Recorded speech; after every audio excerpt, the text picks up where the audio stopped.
Hey everyone, I'm so excited to share our podcast has been nominated in Boise Weekly's annual Best of Boise contest. And while it's an honor to be nominated, I have to admit, it would be even more fun to win. If we've helped you connect to the city you love, go to the link in the show notes to vote for us by May 23rd. Thanks, Boise.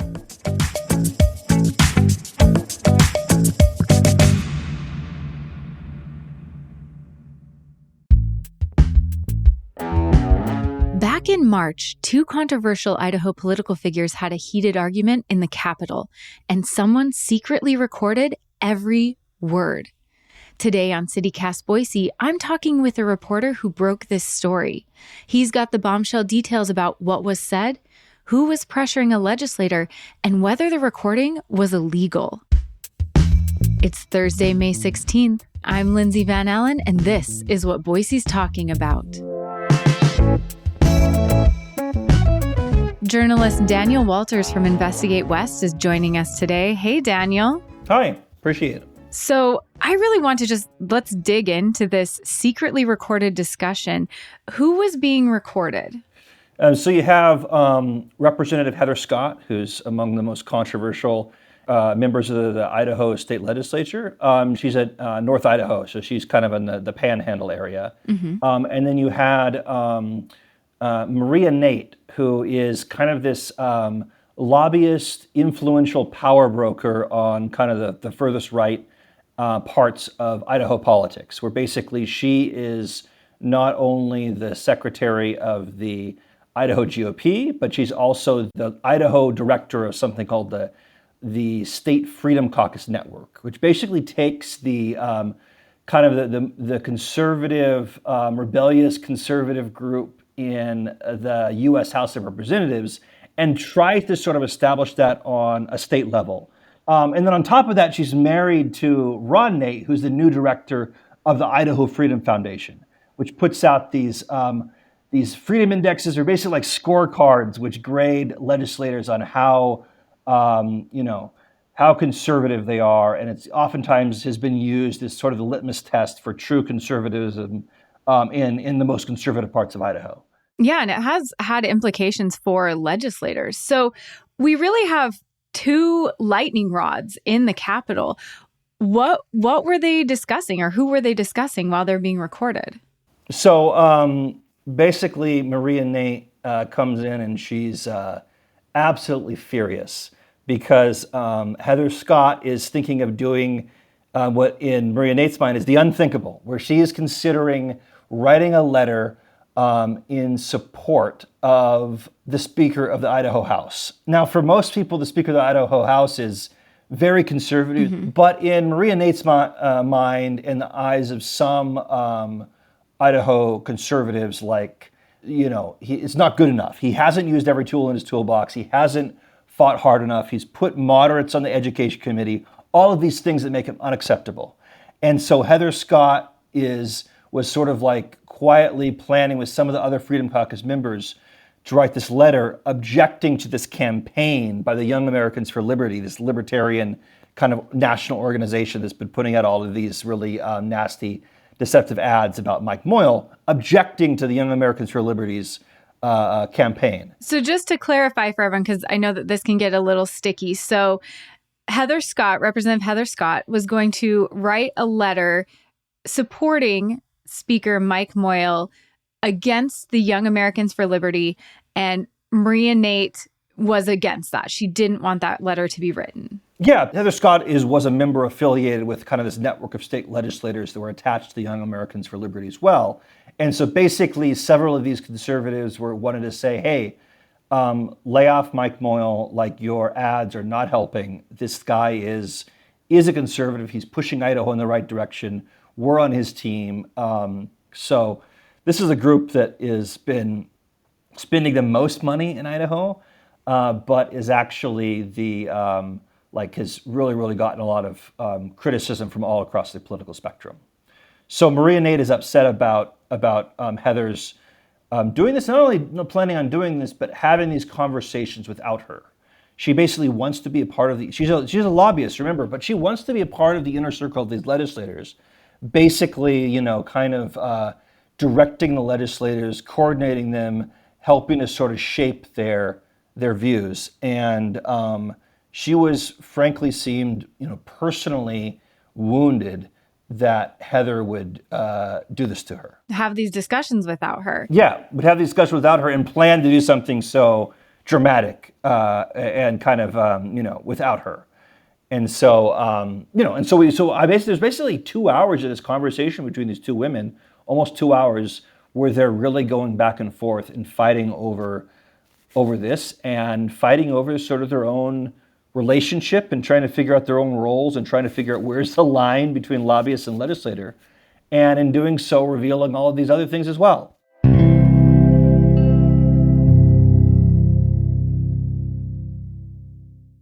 This episode is brought to you by La Quinta by Wyndham. Your work can take you all over the place, like Texas. You've never been, but it's going to be great because you're staying at La Quinta by Wyndham. Their free Bright Side breakfast will give you energy for the day ahead. And after, you can unwind using their free high-speed Wi-Fi. Tonight, La Quinta. Tomorrow, you shine. Book your stay today at lq.com. This episode is supported by FX's Clipped, the scandalous story of the 2014 Clippers owner's racist remarks captured on tape and heard around the world. The series charts the tape's impact on a dysfunctional basketball organization striving to win against their reputation as the most cursed team in the league. Starring Lawrence Fishburne, Jackie Weaver, Cleopatra Coleman, and Ed O'Neill. FX's Clipped, streaming June 4th, only on Hulu. There were quite a few shocking things in the recording or that you reported about in the recording. What do you think were the biggest bombshells? The biggest bombshell was kind of this, just I guess exposing that this sort of pressure campaign that Maria Nate had to try to pressure Heather Scott, and the fact that Heather Scott was willing to push back against that. And not only that, but Heather Scott, this person who's been this legislator that's spent much of her career just like lambasting and even kind of weaving conspiracy theories about leadership, was willing to sort of like say, no, I want to play on the team here. I want to like forge alliances with this guy who might not be as conservative as me, but I think can help me get stuff done. That's not the kind of legislator that Heather Scott was in the eyes of many observers for a long time, including Maria Nate. So that's probably the biggest theme. But there's all of these miniature scoops. Just the fact that the Young Americans for Liberty were planning on dropping $1.1 million to try to get their candidates elected, and the plan to pull out if they didn't have success. And then there's just some of these quotes from, Heather Scott talks about this idea that she wants to get the hell out of Idaho. She wants to stop being a legislator. Her husband it's been 8 years. They're barely making any money. It's been really difficult and frustrating for their family. So maybe she doesn't want to be in politics anymore, which is really kind of shocking for a lot of people. Do you think that that's going to have an impact on her ability to be a legislator in the future? The fact that she talked about she's looking to get out of Idaho, she wants to get out of maybe the political game. Do you think that will have an impact on her ability to do her job or her constituents' view of her? I don't know. I mean, obviously saying I want to get the hell out of Idaho isn't great if you're saying, Idaho's the greatest, place, it's not a great quote for you. This ends up being, she's running for re-election right now, but if this next term ends up being her last, I could see a situation where she's trying to get a bucket list done of all of these things and maybe is more effective. Maybe she's willing to strike deals with people like Mike Moyle that she hasn't been in the past.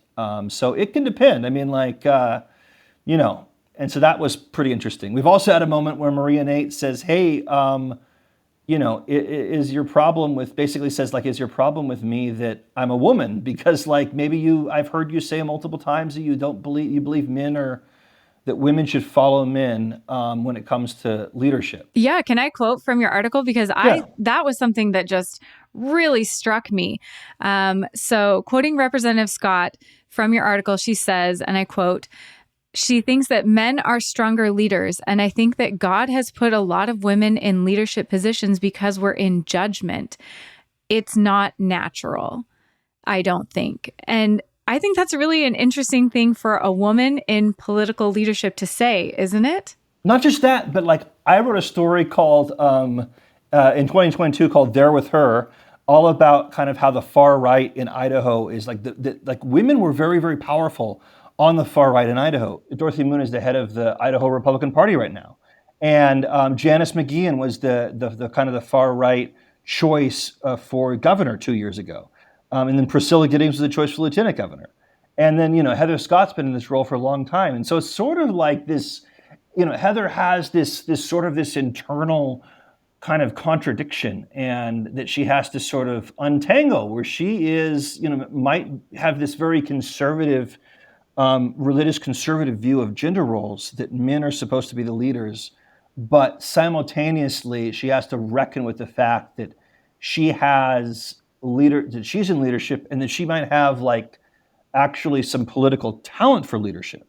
And so how does she sort of like, square the circle? How does she understand how that works with her conservative religious viewpoints? Absolutely. Or even ways that she interacts with other legislators. Like if she thinks women shouldn't be in leadership, how is she interacting with the women around her potentially? And that seemed to be Maria's question, was like basically like, maybe the reason why you didn't loop me in here was because you don't believe that women are capable in this role.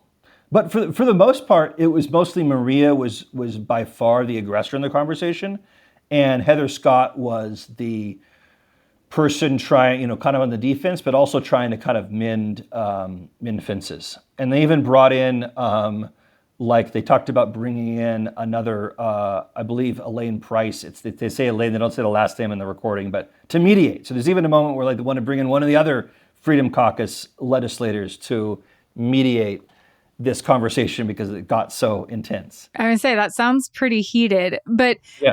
Not only were there explosive things said in this recording, but there's some controversy around how it was created, including allegations it was illegally recorded. So, Daniel, I have to ask, was this conversation recorded illegally?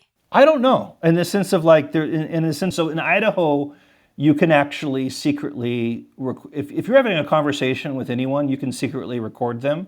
But it's a lot more complicated if there's two other people having a conversation. So like, if you can't put a bug in a potted plant and put it in a legislator's office and listen to it on your headphones from a van outside, right? Mm-hmm. Without a warrant, that's illegal.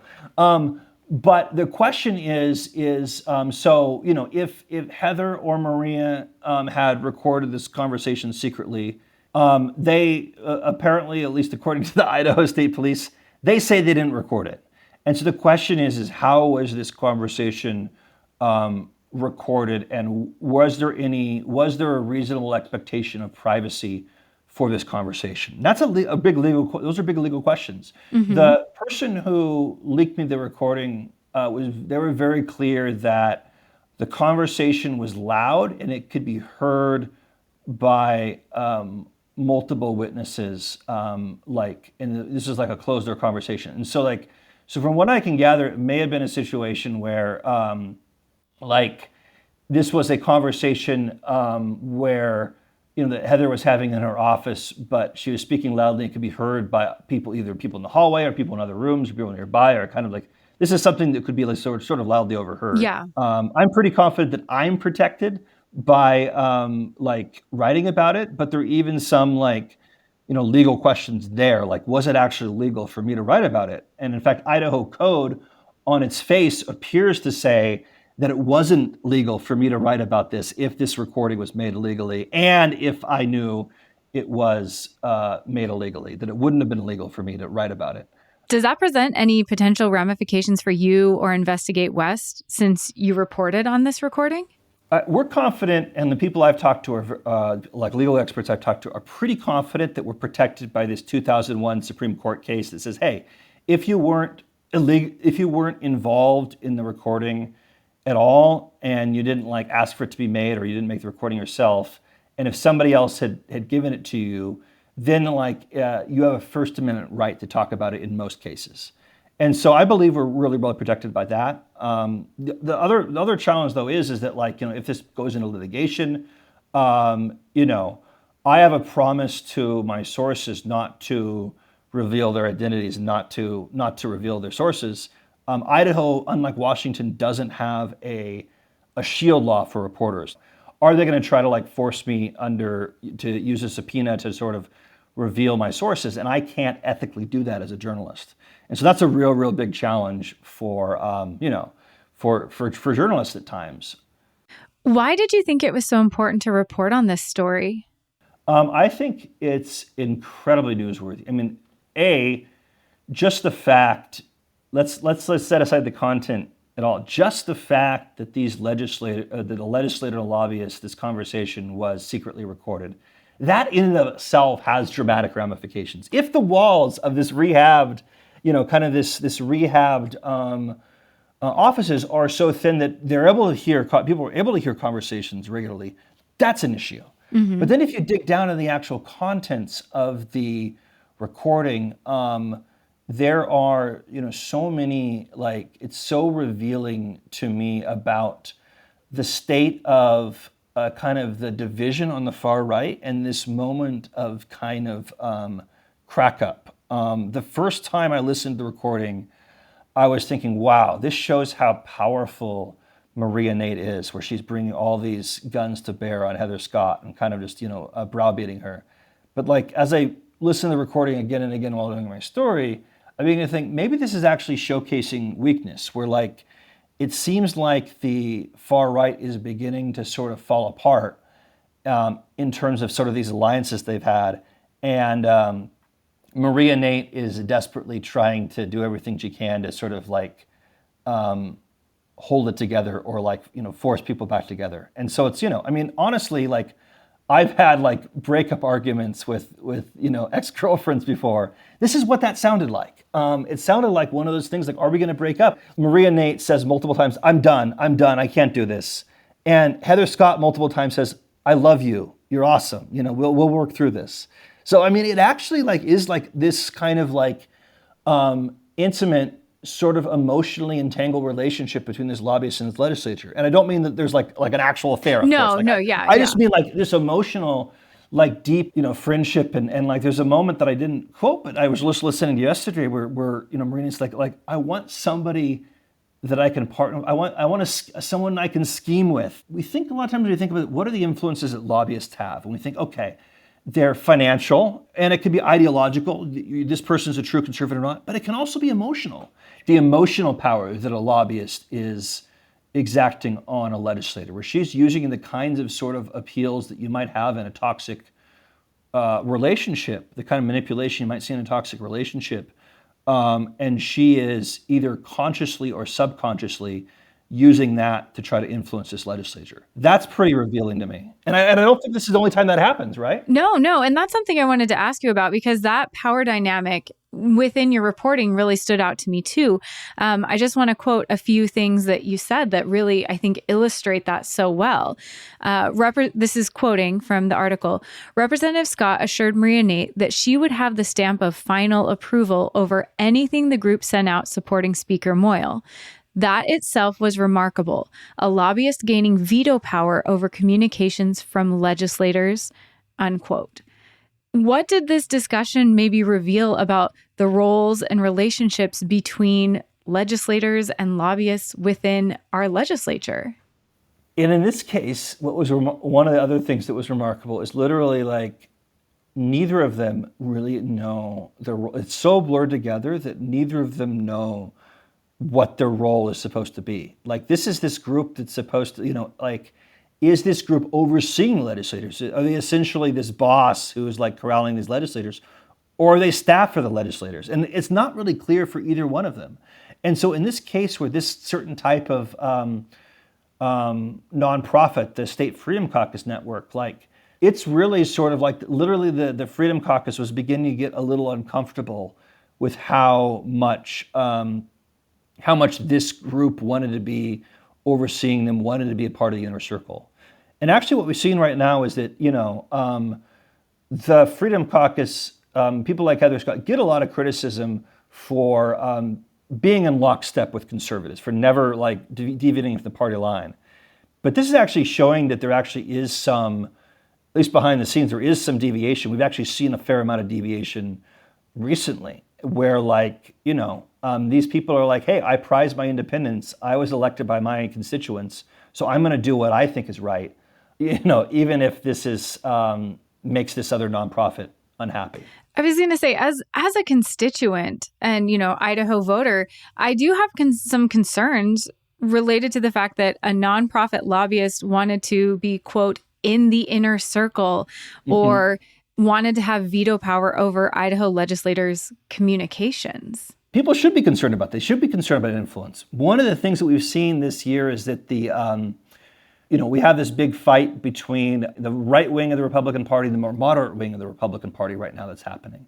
And one of the criticisms that the right wing has of the moderates is that they say that they're just full of lobbyists. They have all of these business lobbyists from all of these different business groups, and all this kind of influence there. All of these these big corporations with guys like Frank Vandersloot, this big CEO. And that's true, right? Like there is a lot of influence from all of these corporations and all of these lobbyists in the moderate side. But there's also this really, really a smaller number of influencers, but really, really kind of powerful and deeply embedded, like a barnacle, like on this whole, embedded lobbyist influencers on the right-wing side as well. And this is what that shows. Part of our job as reporters is to try to reveal those sources of influence and try to understand why legislators are making the decisions that they are. And sometimes it's because of money, but more often, I would argue, it's because of ideology, and it's because of relationships. And we saw both at play here. We've talked about the explosive bombshells, what was most controversial.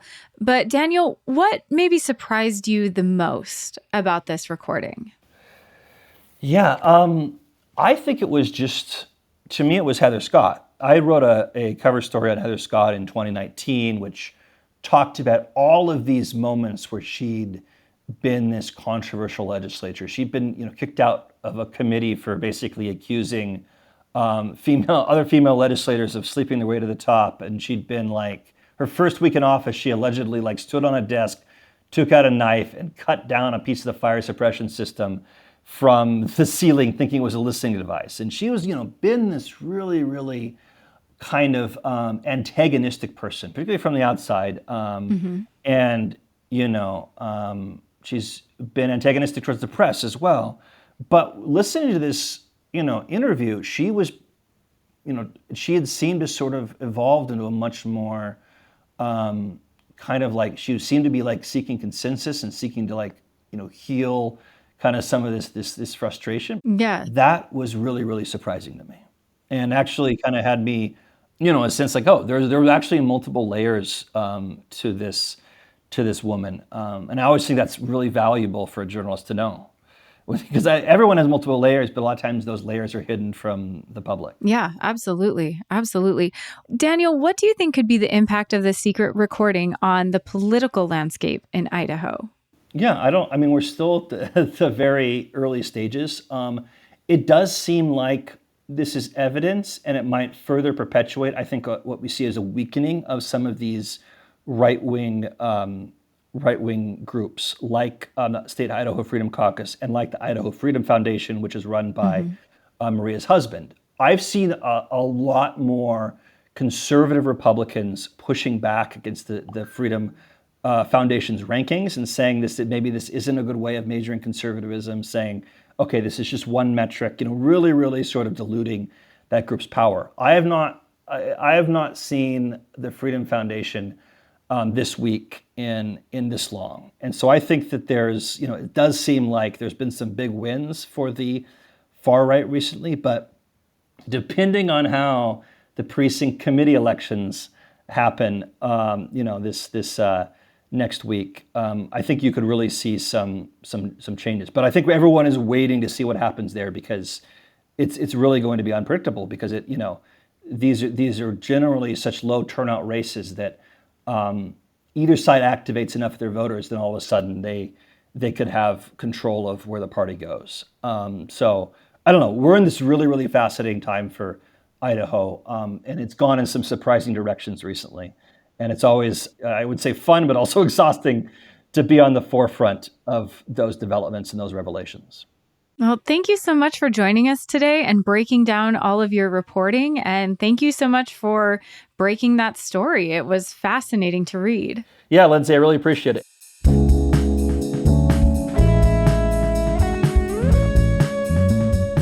That's all for today here on CityCast Boise.